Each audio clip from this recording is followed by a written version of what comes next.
Comment créer les meilleurs voyages possibles pour ses clients quand on est travel planner ou ce qu'on appelle également organisateur de voyages indépendant. Alors pourquoi cette vidéo? Parce que je veux qu'on en finisse avec cette image. Déjà c'est une erreur parce que cette image est fausse. Cette image du travel planner, quelle image justement? Donc beaucoup de gens pensent que le travel planner c'est quelqu'un qui passe des heures à faire ses recherches tout seul dans son coin devant son ordinateur, sur Google, sur Booking pour les meilleurs logements, sur le site de réservation, etc. Tout ça est faux. Tout ça est faux. C'est en partie vrai, ça peut être en partie vrai, mais cette façon de faire, c'est vraiment la forme la plus basique de faire son métier. Il existe d'autres méthodes qui sont bien plus efficaces et bien plus professionnelles pour faire ses prestations, pour créer les voyages de son client. Cette méthode basique en plus que je viens d'énoncer, elle peut être en plus dangereuse, car si on n'a pas les bonnes connaissances, on tombe sur les mauvaises informations, on peut mal orienter son client. C'est une hérésie de fonctionner comme ça parce que de tout temps, donc le fait de créer des voyages pour les autres, c'est pas du tout un métier récent. On nous dit travel planner, c'est un métier qui est récent, ça c'est du pipeau. Créer des voyages pour les autres, ça a 1000 ans, 2000 ans. Je suis sûr qu'on peut remonter à 2000 ans, on va trouver des écrits de personnes qui organisent des voyages pour d'autres personnes, des expéditions ou quoi que ce soit. Le fait de créer des voyages pour les autres, c'est un métier qui est très très ancien. C'est juste la forme de le pratiquer qui est différente aujourd'hui grâce à ce métier de créateur de voyage indépendant, de travel planner. D'accord? Mais de tout temps, les métiers du tourisme n'ont jamais été et ne seront jamais des métiers où vous travaillez seul. C'est le contraire du tourisme. Le tourisme, vous avez une multitude de partenaires, de tour opérateurs, de voituriers, etc., de guides, etc., avec lesquels vous collaborez pour créer la meilleure quintessence possible de voyage. Donc c'est une hérésie totale de travailler tout seul dans votre coin. C'est contraire au principe même du tourisme. Alors, pourquoi je vous raconte tout ça? Qui je suis, est-ce que je suis crédible, en fait, c'est quoi ce pipeau qui nous raconte? Alors moi c'est Adrien, je travaille avec Julia, ma compagne et mon frère Alex. Donc Julia c'est qui? Ben, c'est elle sur la photo, vous l'avez probablement vu sur la chaîne ici, c'est la première travel planner de France en termes de chiffre d'affaires. Et là c'est moi quand j'avais encore mes cheveux bouclés et mon frère Alex. On a notre agence de marketing spécialisée pour les acteurs du tourisme, pour les agences de voyage et autres acteurs du tourisme. On a créé Freedom Travel Planner, qui est notre accompagnement où on aide les personnes à lancer une activité de créateur de voyage pour trouver plus de sens et de liberté au quotidien. Donc si toi aussi tu veux enclencher la deuxième, changer de vie, quitter ton job, ou en tout cas être plus épanoui au quotidien en te lançant dans le voyage, ben voilà, tu peux cliquer dans le lien que je vais te mettre en description sous cette vidéo pour prendre un appel avec un membre de mon équipe pour ensemble si on peut t'aider. C'est totalement gratuit. Voilà, évidemment si tu veux passer à l'action, je t'invite à le faire. Alors, il faut savoir, donc dans cette vidéo je vais vous présenter les deux voies possibles, les deux grandes méthodes classiques pour créer vos voyages. D'accord? Donc il existe deux grandes voies. La première, c'est la planification pure. La deuxième, c'est la collaboration avec un réceptif. D'accord? On va expliquer ce que c'est par la suite. Alors il y a des formes hybrides qui vont combiner un peu les deux, mais déjà faire la distinction entre les deux, on va simplifier ici dans la vidéo. Ça va couvrir environ 95% des cas. D'accord? Donc on va ici faire au plus simple.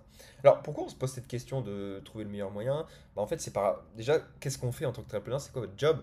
Bah, c'est de créer le meilleur voyage possible pour votre client. Donc c'est normal que vous posiez la question de savoir comment vous organisez pour que le meilleur voyage possible soit fait par votre client.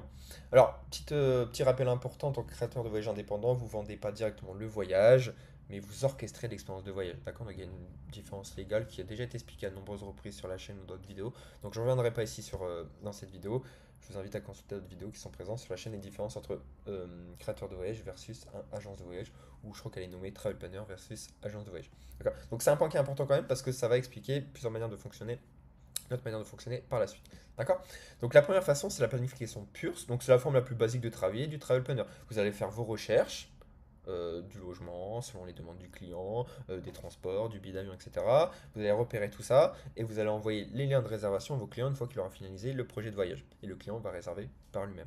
Alors, c'est une manière de fonctionner qui est basée sur vos recherches et vos connaissances, ou celles d'un collaborateur, si vous arrivez à collaborer avec quelqu'un, que soit vous connaissez quelqu'un qui vit dans la destination, soit vous avez déjà voyagé dans la destination, donc ça c'est cool, soit vous connaissez quelqu'un qui est expert de cette destination, donc voilà, c'est une manière aussi de travailler qu'on vous apprend chez Freedom Travel Planner. Alors les avantages de la planification pure, donc cette méthode, vous allez envoyer les liens de réservation au client en faisant vos recherches et en trouvant l'itinéraire selon vos recherches ou vos connaissances, bah, c'est une flexibilité totale. À partir du moment, par rapport aux besoins du client, vous pourrez vous adapter exactement à ce qu'il veut. S'il veut qu'un hébergement, bah, vous pourrez lui envoyer qu'un hébergement sur tel jour. S'il a déjà son hébergement pour d'autres parties du séjour, bah là, c'est lui qui pourra gérer, etc. Donc, c'est vraiment très, très flexible comme manière de fonctionner. Alors, non, les gens qui viendront, qui seront vos clients, ne seront pas des gens qui vous demanderont un logement tel jour, un autre logement après, en laissant un trou entre les deux, etc. Non, c'est pas du tout ça votre client cible, enfin, vous m'avez compris. Mais bon, ça nous écarte encore de cette vidéo. Alors, les avantages de la planification pure, c'est qu'il y a plus de choix. Et encore que ben, le choix, c'est tout ce que vous allez pouvoir trouver potentiellement sur Internet, même si c'est pas toujours vrai, parce qu'en collaborant avec des réceptifs, déjà, des fois, vous aurez accès à des prestations qui sont inédites. D'accord? La planification pure, c'est la méthode la plus simple pour démarrer. Voilà, c'est même si ça demande tout de même d'être formé sur plusieurs aspects, évidemment. Alors, les inconvénients de passer par une planification pure, c'est que bah, ça nécessite que le client va tout réserver par lui-même par la suite, par les liens que vous allez lui envoyer. Et ça nécessite pour vous une connaissance quand même de la destination pour pouvoir orienter votre client vers les bonnes choses. Ça peut être aussi difficile, donc là je ne l'ai pas écrit, mais je vais le rajouter aussi, ça peut être difficile de tout orchestrer. Je l'ai bien écrit, de tout orchestrer. Si vous avez un transport qui arrive à telle heure, juste après une activité, et après vous devez renvoyer vos clients vers l'hôtel, etc., ça peut être plus compliqué. Donc c'est plus flexible, mais ça peut être aussi plus compliqué si vraiment vos clients veulent un truc où ils s'occupent de rien et vous s'occupez de tout pour lui.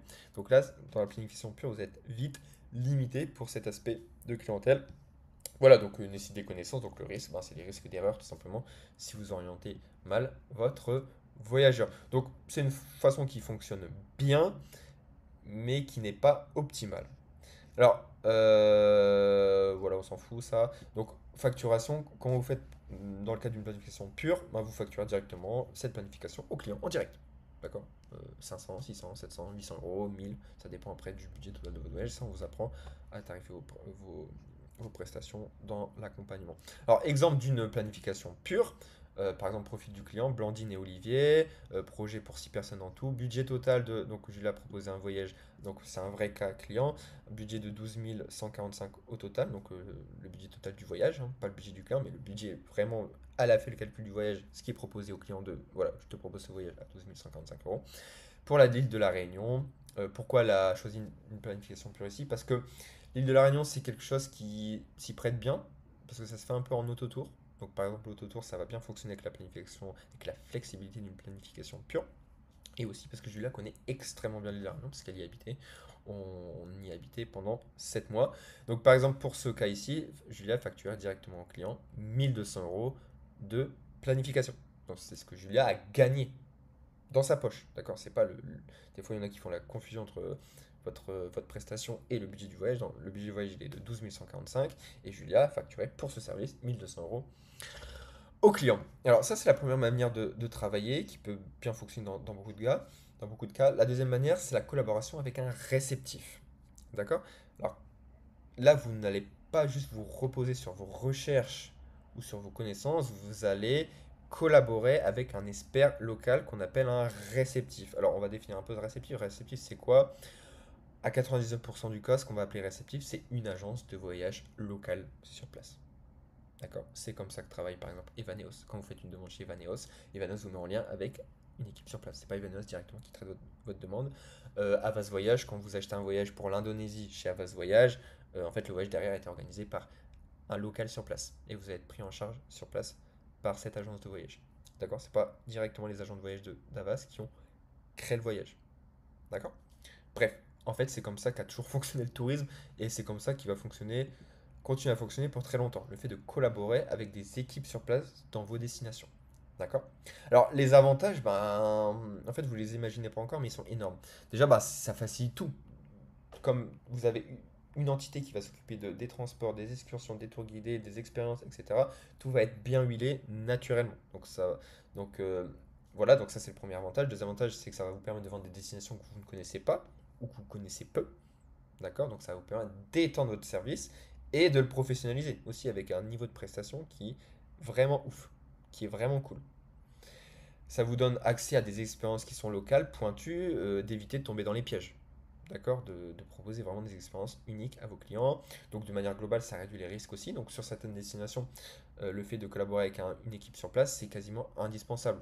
Je crois que je donne un exemple juste après, mais je pense au Sri Lanka par exemple. À part si vous voulez le faire en backpackers. Mais par exemple, le backpackers, ça va pas être votre client cible en tant que travel planner. Il faut que vous compreniez ça. Le backpacker, il cherche le moins cher. En tant que travel planner, vous ciblez pas le backpackers. Si vous ciblez le backpacker, c'est que vous n'avez pas compris quelque chose dans votre métier. D'accord? Donc là, vous devez prendre un call avec quelqu'un de notre équipe. Voilà. Et ciblez pas les backpackers. Sinon, là, vous vivrez jamais de votre activité. Non, on va cibler des. Bref, là, je rentre trop dans le détail. Non, je me suis promis de pas trop rentrer dans le détail. Mais voilà, selon la destination, vous allez les orienter vers enfin, vous allez collaborer avec des réceptifs. D'accord? Donc une réduction des risques de manière globale. Donc l'un des gros avantages, c'est que ça va vous permettre de déléguer une bonne partie du travail. Bah ouais, vous n'avez pas commencé de zéro en disant ok, qu'est-ce que je fais? Ou après, on commence jamais de zéro parce qu'on a une sorte de base de données de tous les itinéraires qu'on a fait. Donc après, on s'y référence pour construire. D'accord? Mais par rapport là, vous captez les envies du client, boum, vous transmettez à votre partenaire sur place et lui va déjà faire le gros du travail de vous proposer quelque chose. En plus de ça, vous pouvez avoir une commission plus importante parce que vous allez facturer en direct une partie au client, comme on l'a vu dans la planification pure, mais aussi vous allez avoir ce qu'on appelle une rétrocession de commission. Votre client, lui, va payer directement le réceptif sur place en une seule fois, et votre réceptif va vous rétrocéder une commission 8, 9, 10%, ça dépend un peu de ce que vous avez négocié avec, mais ça, on va pas en parler ici. Bah, l'autre avantage que j'ai oublié d'écrire, du coup, c'est réservation en direct. En fait, c'est simple pour votre client parce que lui, du coup, il n'a pas un lien pour le logement, un lien pour la voiture, un lien pour ci, un lien pour ça. Non, c'est directement votre réceptif qui crée le package, le voyage total. Donc lui, il a le droit, il est l'agence de voyage, votre réceptif. Vous n'avez pas le droit en tant que travel planner. Ça, vous avez compris normalement. Euh, donc votre client va pouvoir payer en une seule fois tout ce package. Donc pour lui, c'est beaucoup plus simple. C'est beaucoup plus simple. Et vous résolvez le problème de se dire, ouais, mais je suis travel planner, les gens vont jamais vouloir réserver par eux-mêmes. D'accord? Ce qui peut être une croyance imitante aussi, parce qu'au final, les gens le font bien. D'accord? Même si on croit que. Si, ils le font. Et en plus, vous n'avez pas ce problème ici, parce que les gens vont pouvoir payer en une seule fois. D'accord? Le réceptif au Japon, au Sri Lanka, peu importe, où vous, avec qui, où vous travaillez. Bref, vous m'avez compris. Alors, les inconvénients, bah, c'est que ça peut être un peu plus cher. Forcément, il y a un intermédiaire en plus, il y a un prestataire en plus. Il faut qu'il se paye, ce prestataire. Donc, ça peut être plus cher pour le client.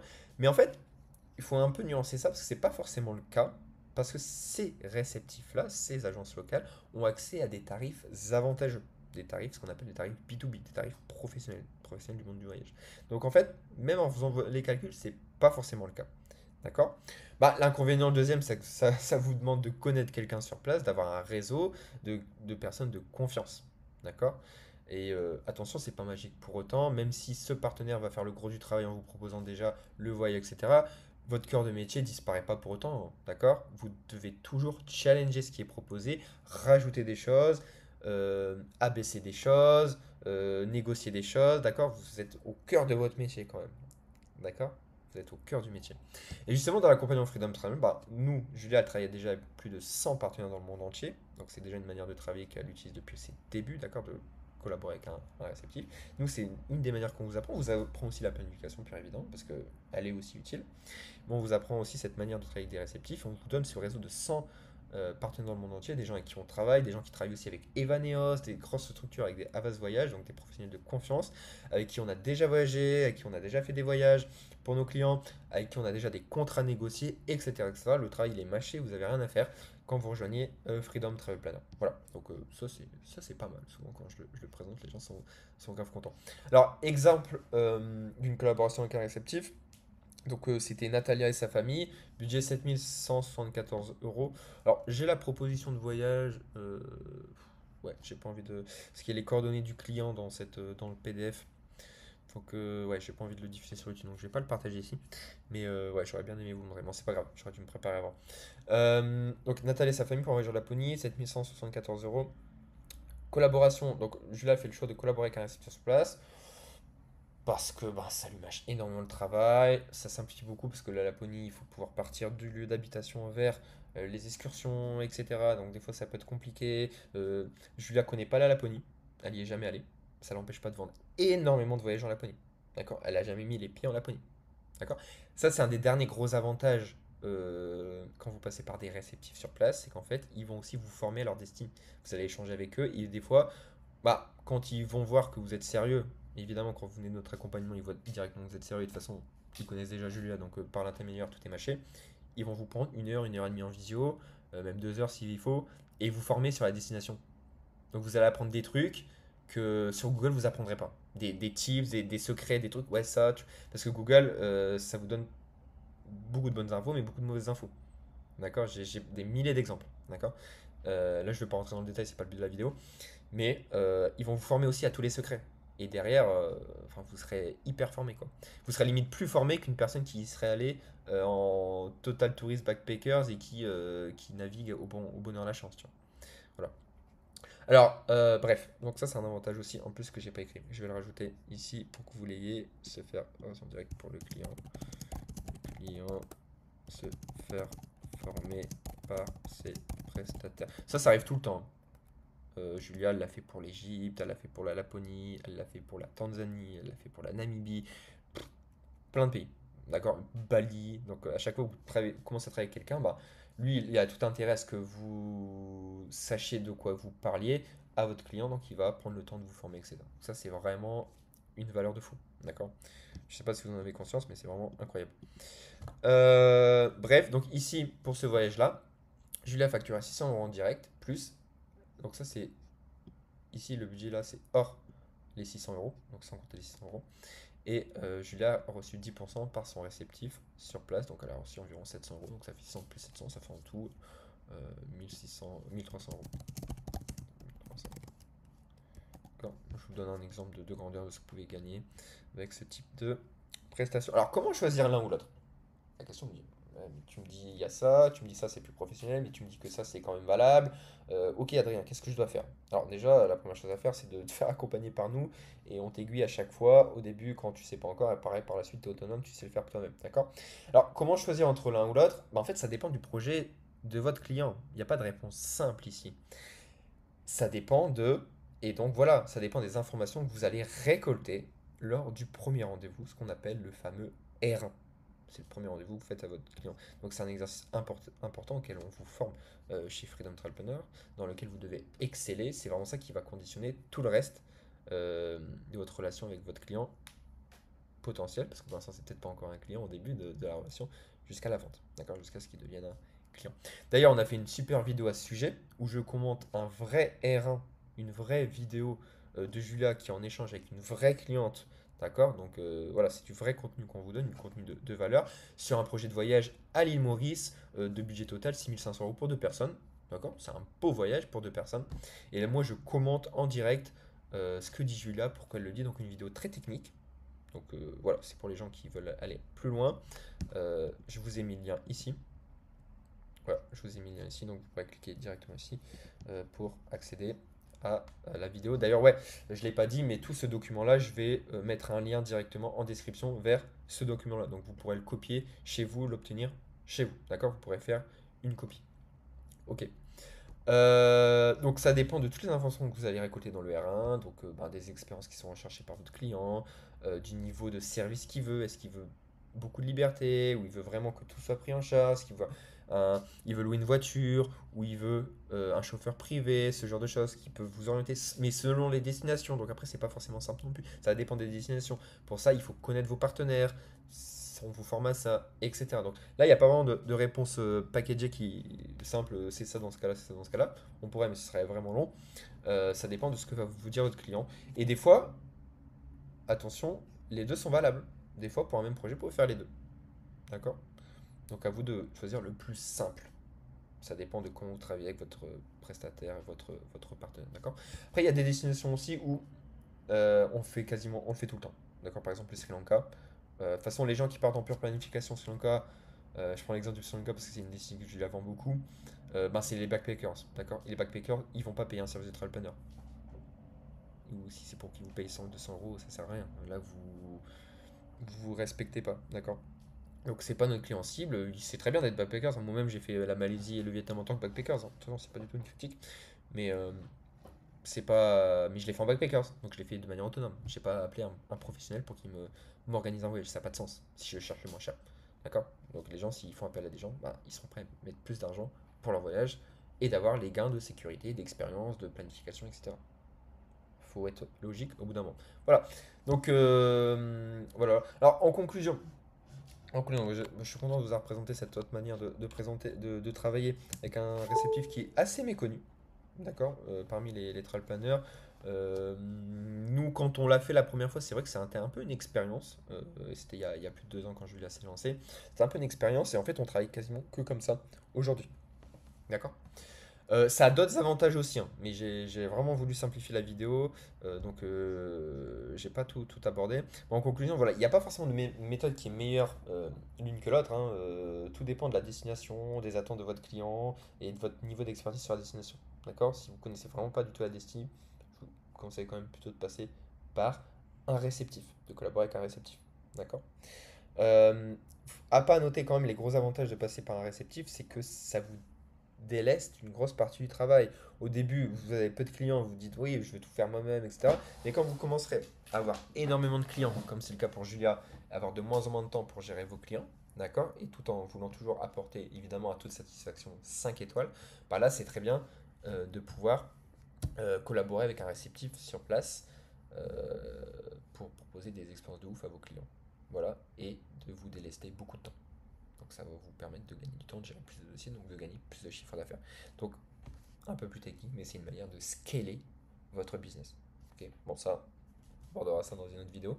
Donc voilà, si toi aussi tu veux devenir créateur de voyage indépendant, vivre complètement de cette activité, le but c'est pas de donner des insights ou quelques tips, non, non, le but c'est de A à Z ton projet. D'accord? Jusqu'à temps que tu puisses quitter ton job salarié, que voilà, c'est vraiment ça qu'on va faire ensemble. Et ben, tu peux cliquer dans le lien en description pour candidater. Alors, bien sûr, il y a des ouvertures qu'on aurait pu faire, je ne vais pas les traiter ici, mais voilà, comment on intègre les assurances voyage dans une planification pure, donc c'est possible, ou dans une collaboration avec un réceptif, d'accord? Donc par exemple chez Freedom Travel Planner, on vous apprend à comment gérer les cas des assurances, on a des partenaires, notamment chez Chapka Assurance, qui est une assurance très connue pour les voyages, donc tout ça c'est des partenaires avec qui vous allez pouvoir collaborer, pour pouvoir souscrire des assurances à vos voyageurs. Qu'en est-il du billet d'avion? Comment gérer le billet d'avion? Bon, ça, c'est une autre question qui revient souvent aussi. Comment on travaille, comment on s'organise avec un réceptif. Voilà, maintenant que vous avez les deux prestations possibles, comment concrètement ça se passe, ces échanges avec le réceptif, WhatsApp, par mail, qu'est-ce que je lui dis, qu'est-ce qu'il me dit, qu'est-ce qu'il va m'envoyer, comment ça se passe par rapport au client, comment je le présente par rapport au client. Bref, apprendre le métier, tout simplement. Ça, c'est ce qu'on vous apprend dans l'accompagnement Freedom Travel Planner. Quel pourcentage de commission demandé? Tout à l'heure, j'ai parlé de 10% pour la Laponie, ok, mais du coup, avec telle réception, bref, ça, c'est une discussion qu'on a aussi avec vous, avec nos élèves, qu'on vous aide à déterminer. Et aussi, comment étendre votre réseau de partenaires, de toujours trouver de nouveaux partenaires. Bon, j'aurais pu vraiment étendre énormément voilà, faire des ouvertures encore plus larges sur plein de choses, mais ça, c'est les questions qui viennent juste après. Que vous devez normalement vous poser, qu'on traitera sûrement dans d'autres vidéos. Voilà, à bientôt!